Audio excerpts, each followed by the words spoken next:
We failed our slow travel plan within the first 3 months. If you're about to start or planning to start a nomad life, you need to watch this before you make your first move. I want to tell you about 3 big mistakes you don't want to make. Number 1, you want to make a slow travel plan and then stick to it. Number 2, stick to it but not too close. Got to be ready to be flexible.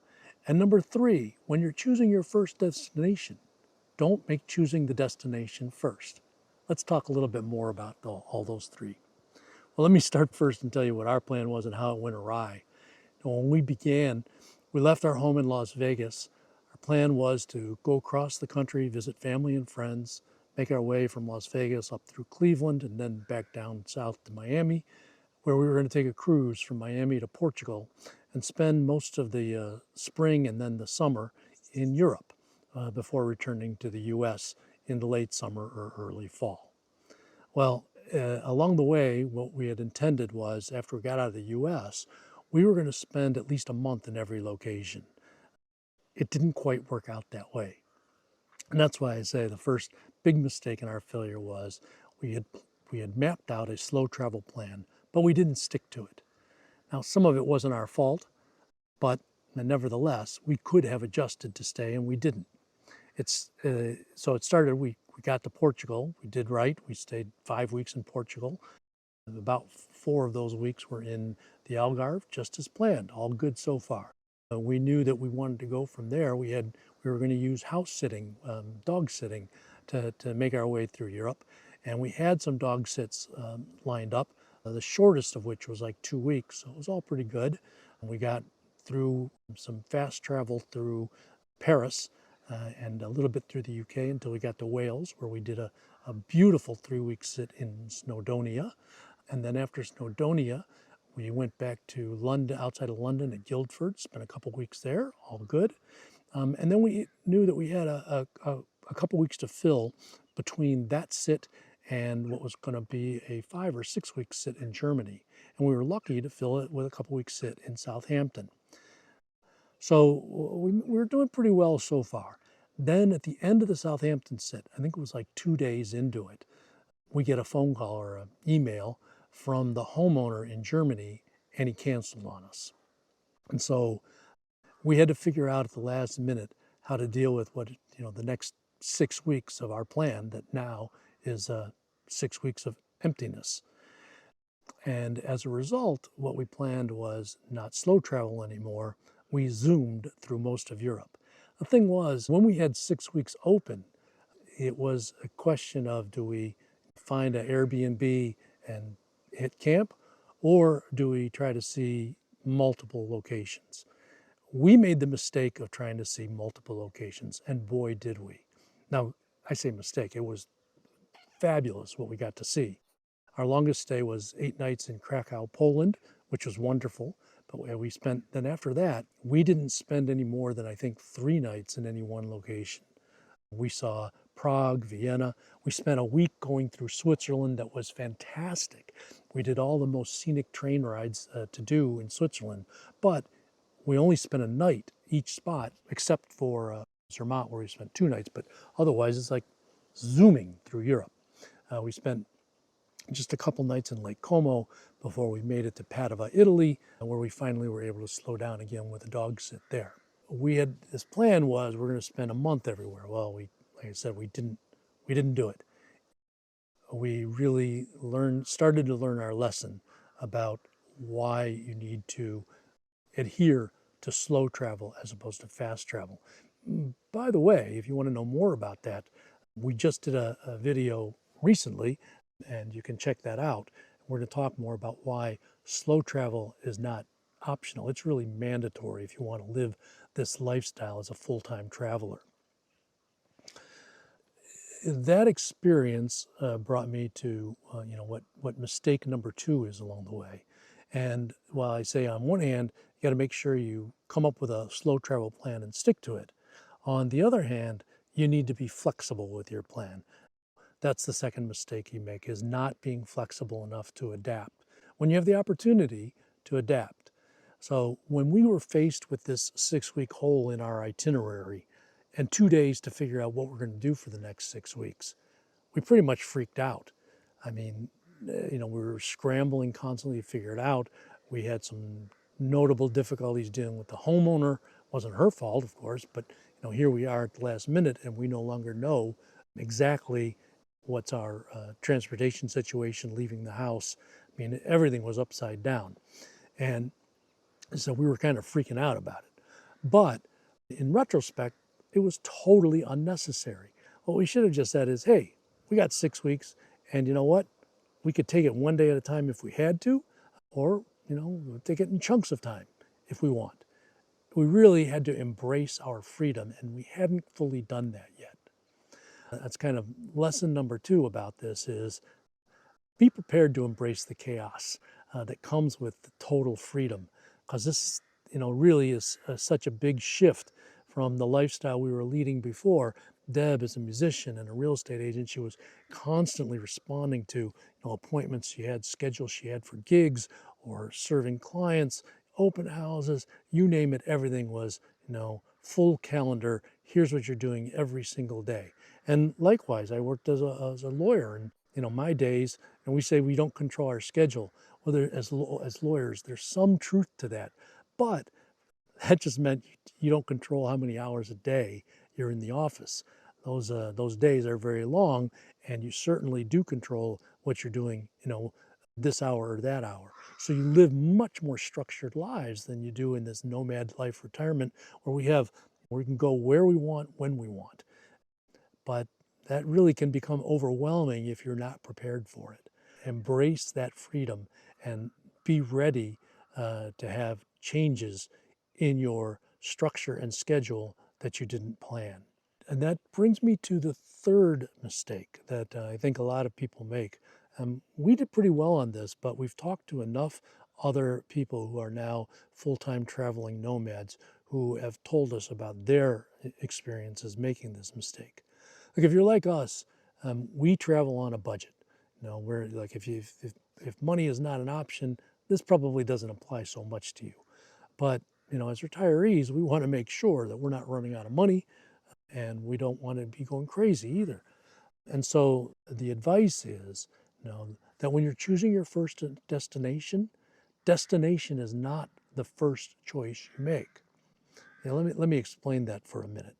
And before I get to that, look, if this video is helpful to you, please give us a like or share, because if you do, the video gets out in front of more people like you who can benefit from this information too. So please give us a like, give us a share even, and we'd appreciate that, and so would other people who have this interest.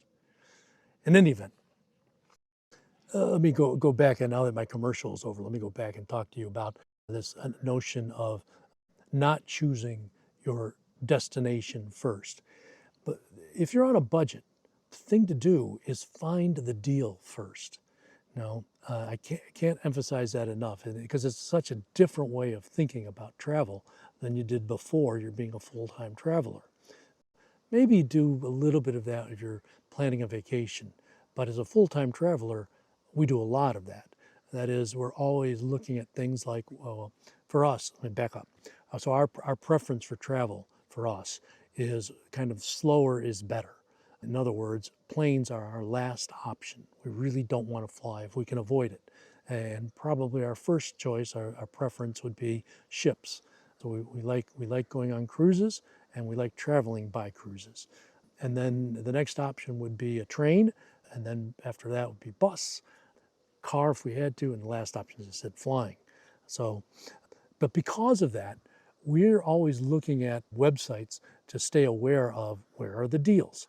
So we are constantly monitoring things like Vacations to Go is a great site. So is Cruise Plum. Those are my two preferred sites to look at for cruising. For flights, Google Flights is a good one, but we also use Skyscanner and points.yeah for seeing where the points deals are. Those are a few options. And the other thing that we pay close attention to is we are big fans of using credit card points, and both primarily for Chase and for American Express. Each of those frequently have bonus transfers available where you can get bonuses on the points that you can use when you're buying plane tickets or cruises or lodging. And if you can get transfer bonuses on those, you can have really significant savings. So those are kind of things that we look at. You know, the aggregate websites for cruises, for flights, and for credit card point transfers, so that we can watch where are the deals. And when we find the deal, then we look, how do we take advantage of those deals? Like one example was last year, we had, on our first trip to Europe, we had planned and had booked a cruise to come back. That was our schedule. And then we found out about, I want to say, maybe a month before that cruise was scheduled, a little bit more, maybe 2 months before it was scheduled, we found out that there was a special deal with a 40% point bonus on transfers of points from American Express to Virgin Airlines. And then Virgin Airlines at the same time had a special deal going on with plane tickets from the UK to the US. And we were able to get, Deb and I got premium economy seats on Virgin from Heathrow, London Heathrow, to JFK, and we paid, it was something like 15,000 points total, like 7,500 points for both of us after the sale price from Virgin plus the transfer bonus. With a deal like that, we canceled our cruise and took advantage of the special opportunity on Virgin Airlines. So that's a good example. We'd have been even better off if we hadn't booked the cruise and then just been waiting and watching for deals to get back. As it was, we lost a little bit of money on our deposit, but we were still way ahead by being flexible and going where the deal. In that case, that deal took us back to the United States. But you can really, really do great service to your budget by watching where the deals are.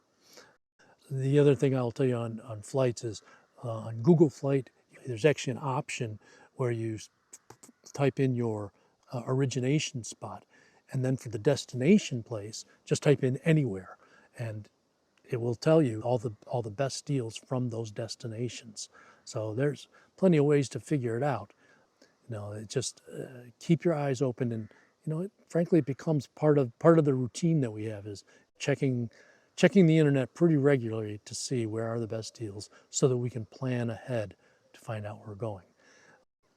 So when you're choosing your first destination, since you have a lot of time in advance, you've got plenty of time to keep your eyes open and spot that great deal. Let me talk one other thing about, I just feel compelled to discuss about choosing your destination, which I think is helpful. I think most folks, they look at, most nomad retirees who are looking at a budget, they're looking at 3 regions typically. Europe is one, South America is the other, and Southeast Asia is the third. We have now spent quite a bit of time, because our first trip was to Europe, our second trip was to Southeast Asia, and I have family in South America, so we're pretty familiar with all 3 regions. And each has their own attractions, and if I were going to tell you how to plan your first destination, I'd start, like I said, first thing is keep your eye out on the deal. Go where the best deal is. But other things that you want to keep in mind, think about, what, why are you doing this? What is it you want to see or do? Is it be in nice weather all the time? If that's so, that's going to make a big difference about where you're going based on what time of year you have to go there. You may be thinking you want to see particular sites, particular landmarks. Okay, nothing wrong with that. But as I said, kind of prioritize those and make them secondary to where you can get for what price. Because as a full-time traveler, you're going to be able to get to go where you want to go eventually. Just get there for the best deal you can get. I would say, for us, language can be another concern. So if that's an issue for you, for us, like for me, I want to go somewhere where I think I can survive on English. Now, I can survive on English with the benefit of a translator app. I also have kind of a working knowledge of Spanish, but otherwise I'm kind of an idiot as far as languages go. I'm blessed with a wife who's a polyglot. Okay, so we have the advantage of being able to go almost anywhere, and she is able to find her way through. It's pretty amazing. But if that's a bigger issue for you, for sure take that into account. And as you're choosing destinations, what I'd suggest is if you're more limited in your language capabilities, start with English friendly places.